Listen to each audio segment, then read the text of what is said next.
everyone on YouTube, and particularly because we've just turned YouTube on because of our we lost our hall, so we're meeting in a couple of houses, and sorry you missed the singing this week.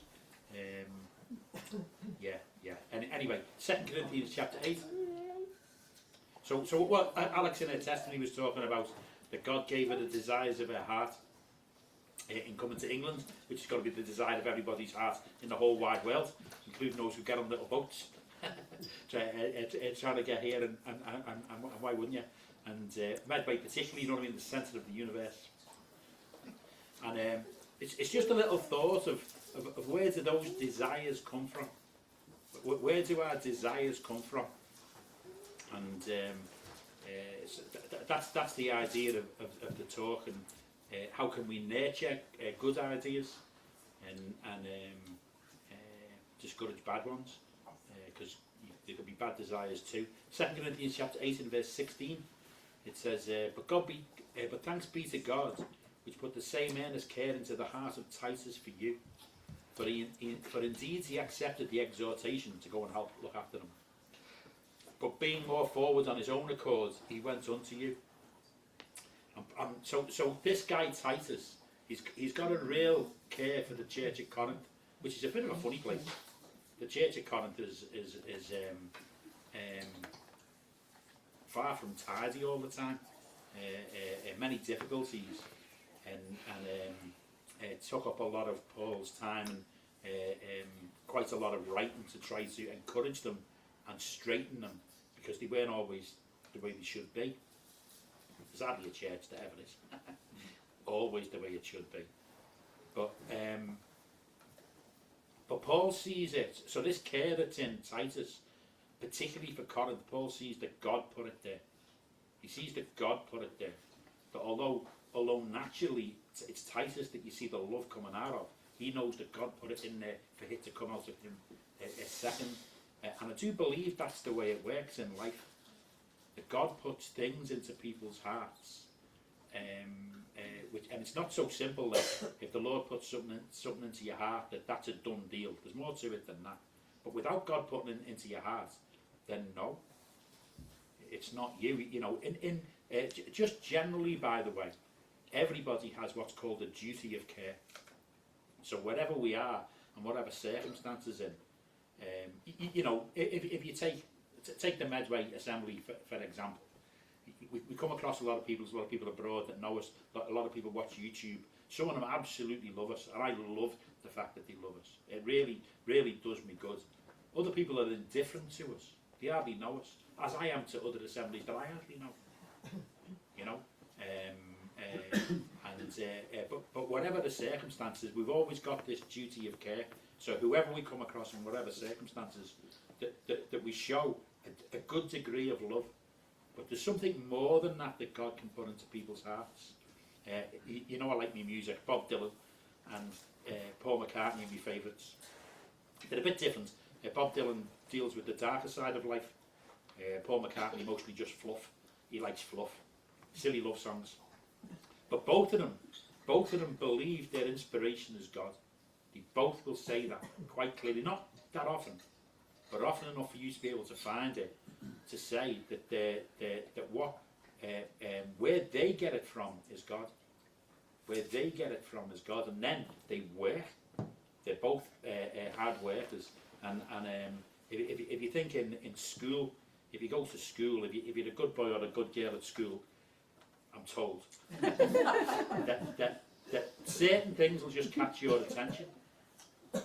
You'll just have might be medicine or medicine or nursing or rocket science or something like that, and it's not even though you follow it on, I'm not sure that you choose it.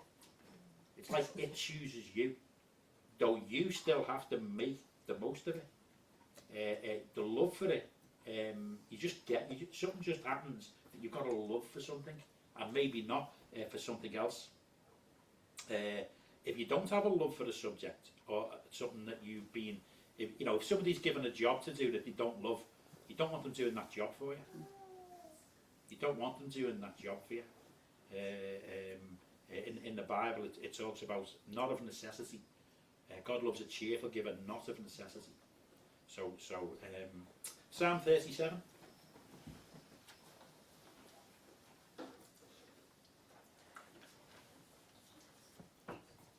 I can see myself when I look that way on the telly. Not good. Yes. So well-known psalm, this one. It says in verse 1, a psalm of David, fret not thyself because of evildoers, neither be thou envious against the workers of iniquity, for they shall soon be cut down like the grass and wither like the green herb. Trust in the Lord and do good, so shall thou dwell in the land, and verily thou shalt be fed. Delight thyself also in the Lord, and he shall give thee the desires of thine heart. Commit thy way unto the Lord, trust also him, and he shall bring it to pass. And he shall bring forth thy righteousness as the light, and thy judgment as the noonday. That's a promise and a half. And your judgment as the noonday, peak on earth, if you like. And there's a whole package here. Obviously, the bit I want to look at is delight yourself in the Lord, and he shall give thee the desires of thine heart. Now you can see it, and it's not wrong to see it in the ways of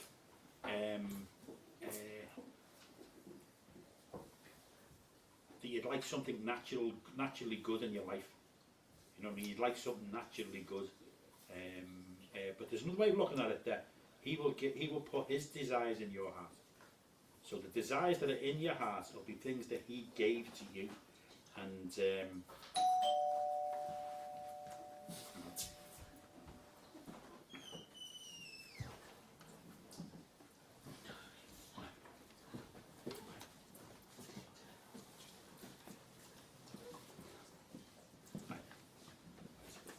just a second.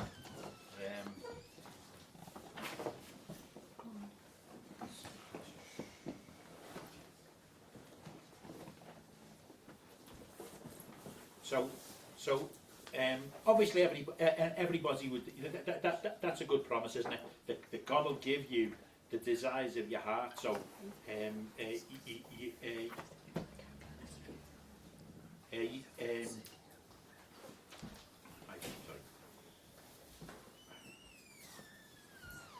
but there's just a number of things that go with it. One of them.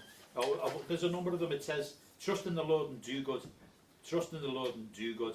No matter what your circumstances, find something good to do. Find something good to do. No matter what your mood is, no matter how the day's going, find something good to do. Delight yourself is well, the opposite of delight is to be morose, to be whingy, to be complaining, to be unhappy, to be for things to be a chore. You know, if something's a delight to do, you might have a job that baking an Easter cake is a delight, whether it comes off or it doesn't. Whether it comes off or it doesn't, you know what I mean? There's art in it. It's not a chore. There's art in it. And the fact that it comes off, you can laugh it off because there's art in it. And it's not seen as a chore. And that's seen as part of the that's part of the package. This is a package. That in it, God will give you the desires of your heart. Numbers chapter 20.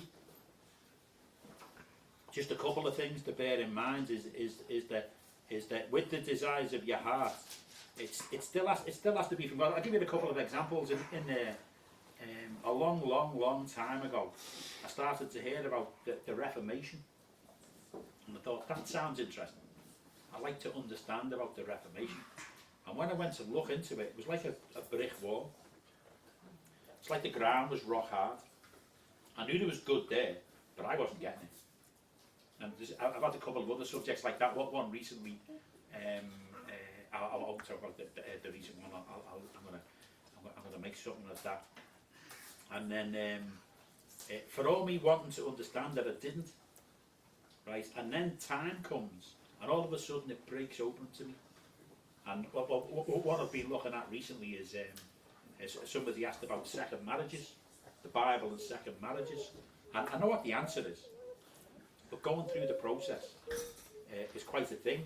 And as you're going through the process, I know what the answer is, but as you're going through the process, sometimes you're hitting a brick wall. You know, right? I have to wait, and then the next day or a few days later you pick something up. Like on Wednesday we were in Paul and Triona's, and I didn't bring my phone, so I had their paper Bible, their waterproof paper Bible that you mustn't force open when it's frozen. Like, there's a lot of care in that way. And I just started to read Hosea, and I haven't read the paper Bible for a while, by the way, which is not necessarily a good thing. And what I needed was there. What I needed to break through to the next part was there. And now it's starting to stitch together. And I'm having to do the work, but without the Lord opening up to me, I'm not going to get there. So there is work involved too. And one of the things with work is don't get ahead of yourself. Don't get ahead of yourself. This is a story of Moses getting ahead of himself. In Numbers chapter 20 and verse 7 it says, "And the Lord spoke to Moses saying, take the rod and gather the assembly together." You were moaning like moaning things in moaning land, by the way. Okay? You lot are good compared to this lot. and even though you don't laugh at the right time, I've spoke to the Lord about that. And he says, get a laugh box off YouTube, it'll do you good. So we're getting on with that later. And it says, take the rods and gather the assembly together, thou and Aaron thy brother, and speak to the rock before their eyes, and it shall give forth his water. And thou shalt bring forth to them water out of the rock, so shalt thou give the congregation and their beasts drink. And Moses took the rod from before the Lord as he commanded him. And Moses and Aaron gathered the congregation together before the rock, and he said unto them, hear now, ye rebels, must we fetch you water out of this rock? And Moses lifted up his hand with the rod, and he smote the rock twice, and the water came out abundantly, and the congregation drank, and the beasts also. And the Lord spoke to Moses and Aaron and says, because you believe me not to sanctify me in the eyes of the children of Israel, therefore ye shall not bring this congregation to the land which I have given them. This is the water of Meribah, as the children of Israel strove with the Lord, and he was sanctified in them. And here he's not a cheerful giver. Here he's not a cheerful giver. So with desire, you know, Alex was talking about having children, but children, there's work to do. There's work to do, and even when it's difficult work, you know, in the context of children, you know what I mean? They're great. They're not full stop. And well, as far as I'm concerned, and but if it ever becomes a chore, and you get ahead of yourself, then it becomes something now which is not something you give thanks to God for. It's people should give thanks to you for doing the job. It's become a chore. It's become a necessity, and you know, getting ahead of yourself. I was listening to a guy on YouTube. It was funny. It was an interview, a TV interview with this guy, and he spoke about God. I thought, oh, he spoke quite well. A Welsh guy. Never heard him. Don't know him. And so I looked him up. And it's funny when it comes to speaking in tongues. He said speaking in tongues. He didn't speak in tongues.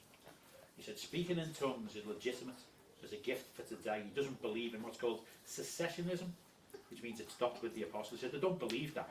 But he said if anybody ever tells you they can start it when they want and stop it when they can't want, that's a false one. That's a false one. You know, and you can see where he got that from. Acts chapter 2, where it says about they all began to speak with tongues as the Spirit gave them utterance. Right? And you can see where he got it from. But he's wrong. You know, even in Jude, as well as what we know, in Jude it says, build yourself up, pray in the Holy Ghost. You know, gifts are not a possession, that they're yours to use when you want them. If you give someone a gift, it's theirs to use. It's not theirs to use when you say they can use it. Then it's not really a gift. And I just thought, what makes you the expert, mate? Honestly, you know, people who have it are telling you something, and you're telling them that they're wrong. What makes you the expert? And it's just something to be, I suppose, to be mindful of, is that we don't get ahead of ourselves, because unless God gives, we haven't got. Unless God gives the desire, like one of the great desires is for understanding.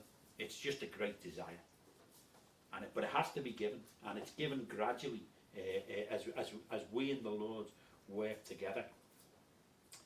Nehemiah chapter 2.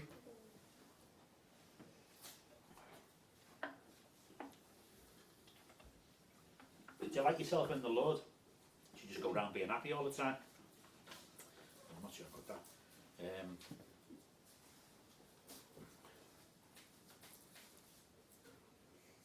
You getting your nails done in the tour?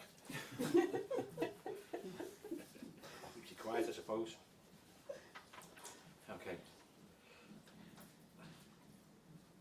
Yeah. Okay. So what's happened with Nehemiah? So this is the end of the captivity in Babylon. What Daniel wrote about, and the 70 years is up, and there's a new king. The Persians are around. It says in the Bible that God put things into the hearts of Persian kings. And God does put things into the hearts of people that are not spirit-filled to do good. You know, there's one guy in the New Testament that built synagogues for the people. John Clements would make soup for us, and it was more than soup. What it meant was, in his heart, there was love for us. It really was, and you could see it in that. It was always very good soup, but there was something about it which told you something good, which was yeah. So in Nehemiah's heart is the desire to go home. God gives you the desires of your heart, the desire to go home and to rebuild the temple. He's seen it; it's all broken down and burnt, and he's sad. So this man, who's got a desire in his heart from God, is a sad man.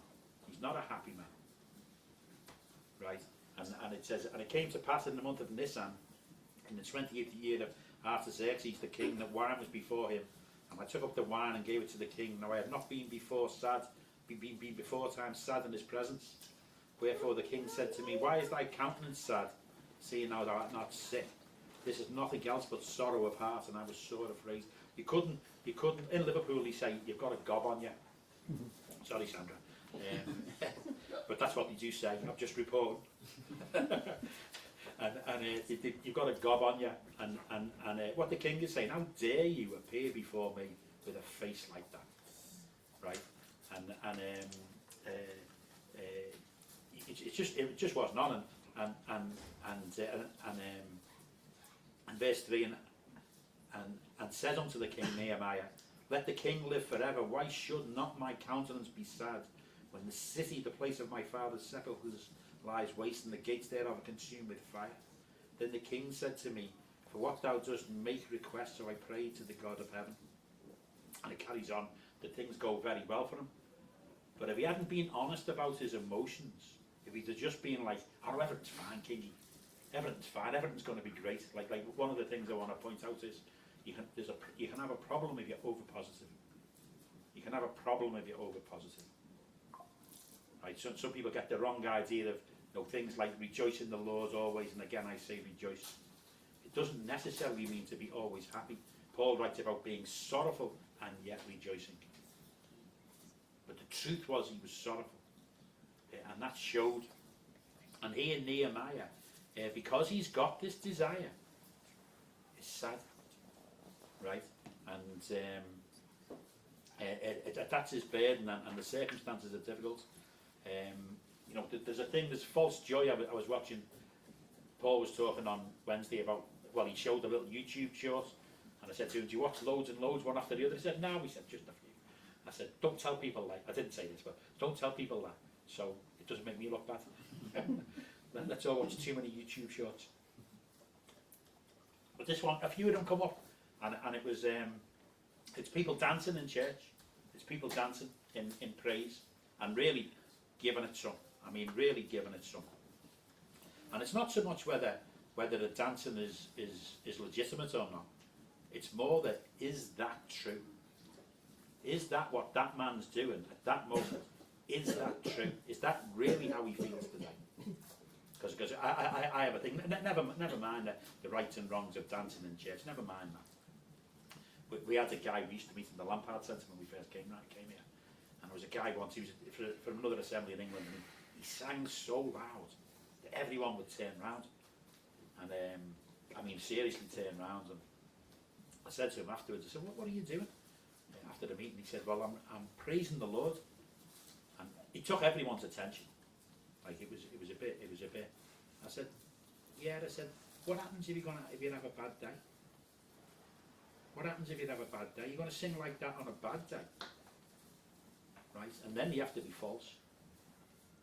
Or are you going to not sing like that and everyone will know you're having a bad day?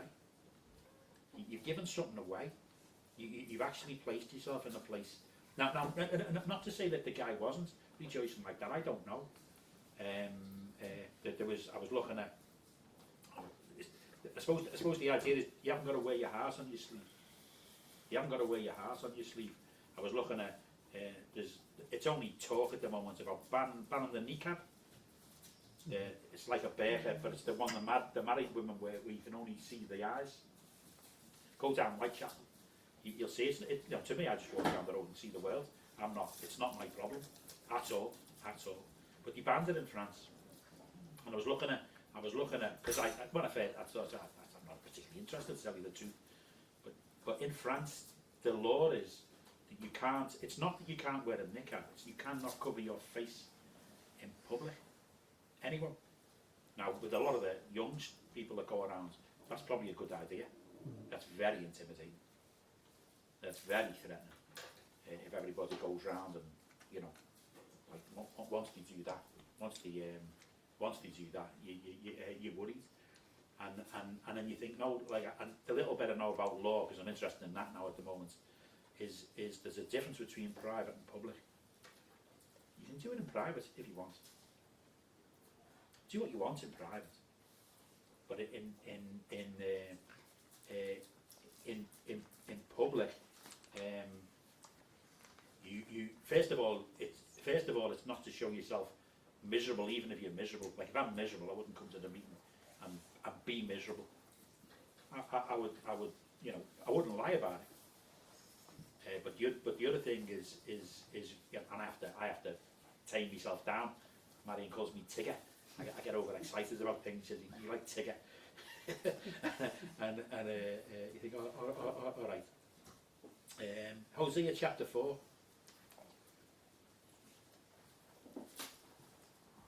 If people do have extreme sadness or extreme joy, then the tears would be in private, and so would the extraordinary joy. I met a lady once in Beckenham High Street, and was giving out leaflets, and she said, who are you? She was good, she was. And I said, we're a Pentecostal church, strictly speaking. I always used to say the same thing. And she said, what do you mean, strictly speaking? I said, well, we distance ourselves from Pentecostal excess. She said, what do you mean by that? So I said, well, dancing and falling down. She says, I dance and I fall down. Did I? And I said, well, people do that at the Michael Jackson concert. And it's not necessarily that they're putting it on. You get really overtaken with emotion. And she said, she was good, she said, what it is, she said, I only do it in my own house. And it burnt me out. Now I used to throw all my feelings to God in my own house in a very extraordinary way. She said, now I've burnt all my feelings up. I'm kind of a little bit flat. So that's an interesting conversation. Yeah, God gives you the desires of your heart. You haven't got to through delight, but the delight isn't something that it's something that is rather than something that you make, if you like. Although you make the ingredients for it, which is what Psalm 37 says.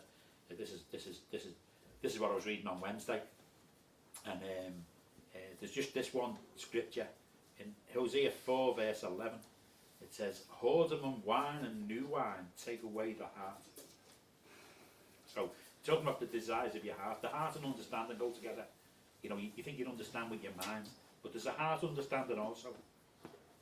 School you go to learn mind understanding, but there is a heart understanding that people who are no good at school may be very good at from the heart. But it can be spoiled. It can be spoiled. And by wine. So yesterday I went to watch Punjab United in the second leg of the FA Bar semi-final. It was a mistake. Very, very poor game. Our team were the other team were alright. There was a few things that were good fun, but I got surrounded. There's 1,000 people there. There's normally 100. There's 1,000 people there, and I got surrounded by fellas who were all having a proper drink, and I didn't like it. I didn't like it because they talk rubbish, mate. They honestly do. They laugh at silly things. They're probably alright fellas. No, I never felt threatened or anything like that. They're probably all right fellas. But there's no understanding in it. You know, one of the interesting things in the 15 and 1600s is, but when the New Testament came out to all the people, coffee came to England, and so you had things called penny universities, and people would go to coffee shop and talk about. Everybody would talk about. Nearly everybody would talk about the New Testament. Whereas in the pub they wouldn't.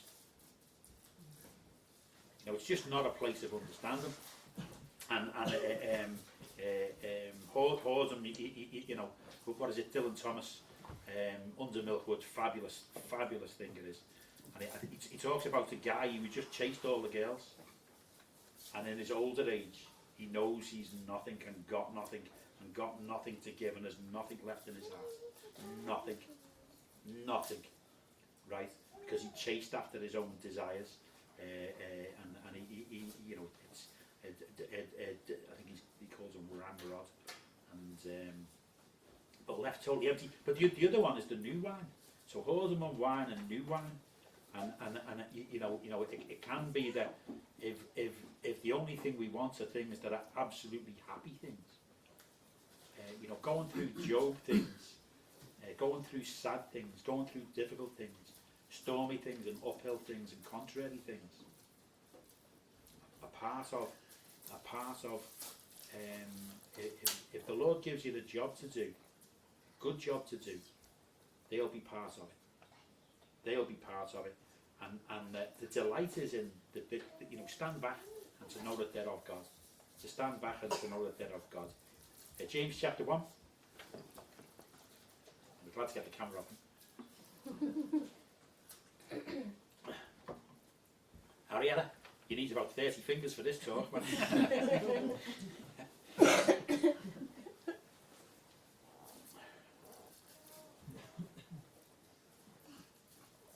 Yes. So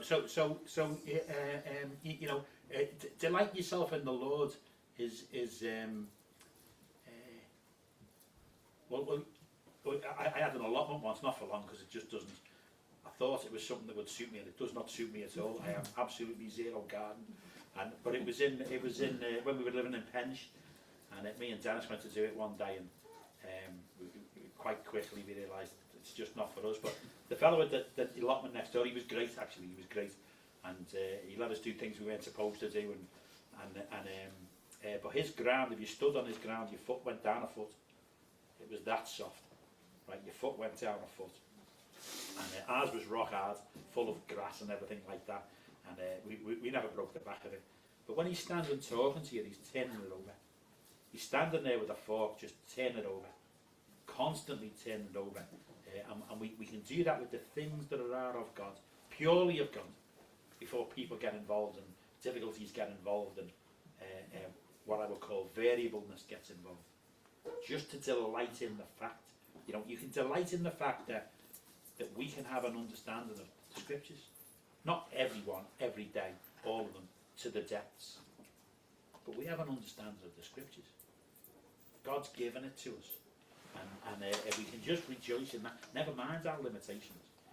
In James 1 and verse 17 it says, every good gift and every perfect gift is from above and comes down from the Father of lights, with whom is no variableness, nor shadow of turning. Of his own will begat us with the word of truth, that we should be a kind of first fruits of his creatures.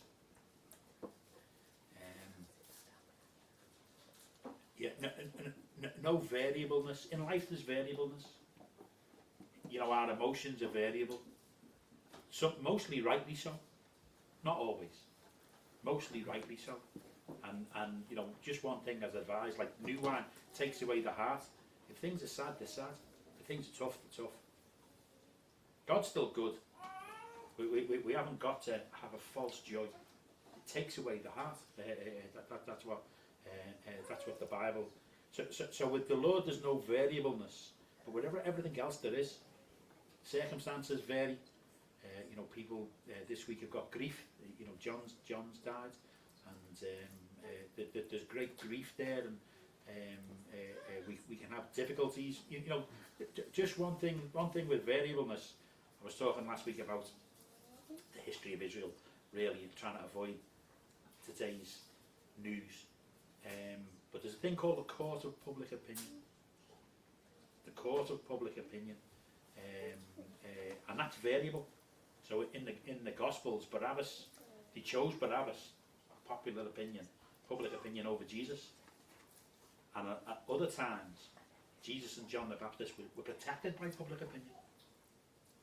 It's variable. People's opinion of you will vary.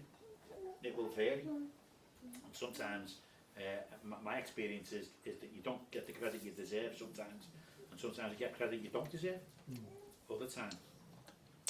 It's not the important thing. Though you might want to take note of it. I had the thing that when I heard the gospel, and it was given me desire that my older brother, who I very much respected, he's dead now, Michael, didn't want me to go forward with it. I knew he didn't want me to go forward with it. And but it can be that when the Lord puts desire in our heart, that's not the end of the story. We have to do what needs to be done to bring it to fruition. We have to do our part. And in the scriptures it says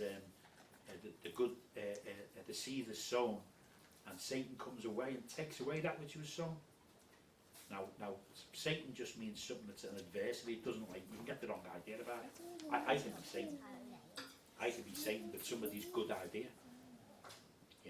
And if it's from the Lord and you believe it's from the Lord, then it's so important. It's not what other people think of it is not the important thing. Popularity is not important.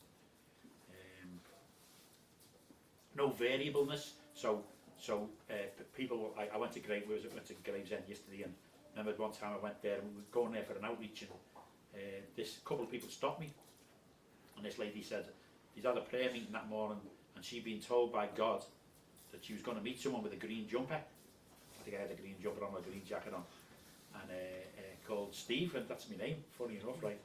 And she said, "You work in computers?" I said, "No." And he said, "We've got something to do with computers." Well, everybody's got something to do with computers. He said, "God's got a message for you." I think some of the information she had right, but some of it was wrong. And I think with God there's no variableness. He wouldn't get a couple of details wrong. And I think she meant well, to be fair to her. Like I said, I did say so, what's the message? And she didn't tell me which horse to back in the afternoon, which was what I was hoping for, like for the Grand National. And I had picked one, actually. That's another story.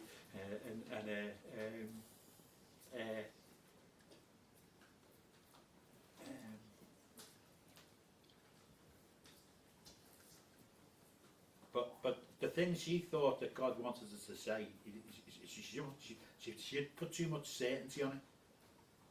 Even us, we might think of something good to do. I'll phone up so and so. I'll do this. I'll do that. Is it of God? Well, we'll find out. It might be and it might not be. It might be and it might not be. And Ecclesiastes chapter 11, nearly done. No idea when I finished. Started. Can't even tell us the words about.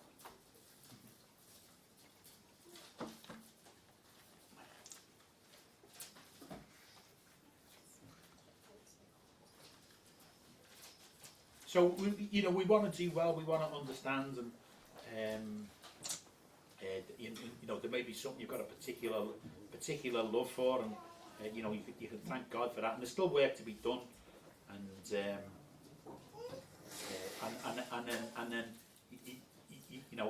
as we're learning the job. So say somebody wants to be a doctor, it's their heart's desire to be a doctor. It's not going to learn to be a doctor. Somebody wants to learn how to bake cakes. He's got to learn how to bake cakes, and that includes things that didn't work that you really thought would. And that's enough about cakes. Rob says. And Ecclesiastes 11 verse 6, it says, "In the morning sow thy seed, and in the evening withhold not thine hand." You can have a cup of tea in the daytime. "For thou knowest not whether shall prosper either this or that, or whether they shall both alike be good." Both alike be good. So I suppose it's part of not getting ahead of yourself. I tell this story, I like this story, and it's about desires of your heart. I miss Collins. I miss him. he's a very interesting fella, and you know, and he told me, we were in Chatham one time, and he told me this story. So in his life he's had tragedy, like serious tragedy, and one of me, well, I'm not going to go into that, but the thing, his conclusion was, because he was like that with the Lord, why? And his conclusion was that God loved me. He didn't get an answer to the why. No variableness. There was no variableness in that. And he was convinced of that. And it did it. He said the worst problem he ever had in his walk, in his life, was these two fellas. I think he had a little church in Sweden. He had a little church in Sweden. And these two fellas gave him a hard time. And he said, God told me, so he had a business. He said, God told me to put them on the payroll. And we're in chat. I said, hang on a minute, Collins. How do you know God told you that? How do you know that? He said, well, listen to this. He said, I went home, and when it comes to, he was a good businessman, right? He really was, and is. And he said, I'm tough, but my wife is double tough when it comes to business. So I went home.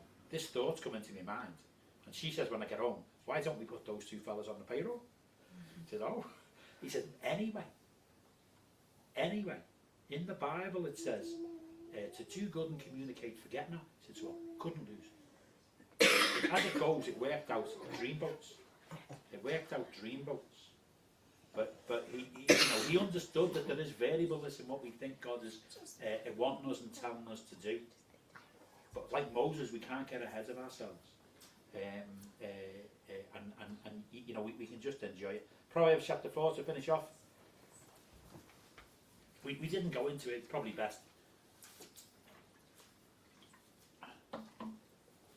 But other, wrong things can get sown into your heart. It talks about every wind of doctrine.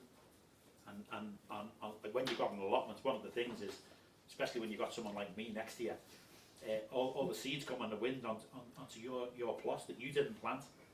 Like the fellow next to you doesn't know what he's doing, cutting down the weeds, and so they're going onto everybody's allotment. And they're all grumpy with you.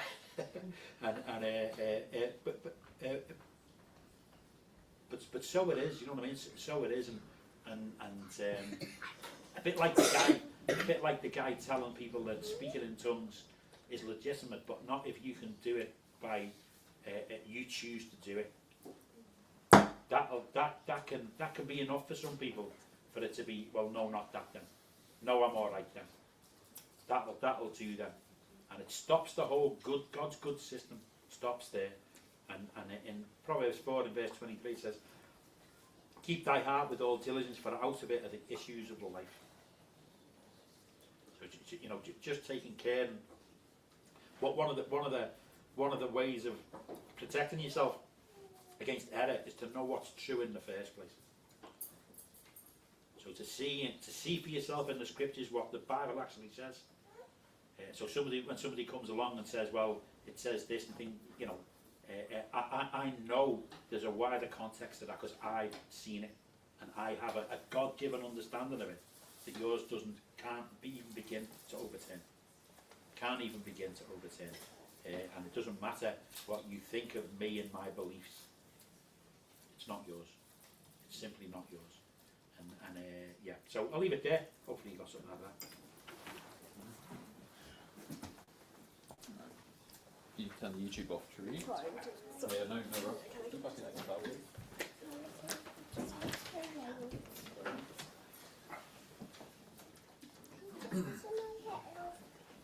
Just do my communion bit first.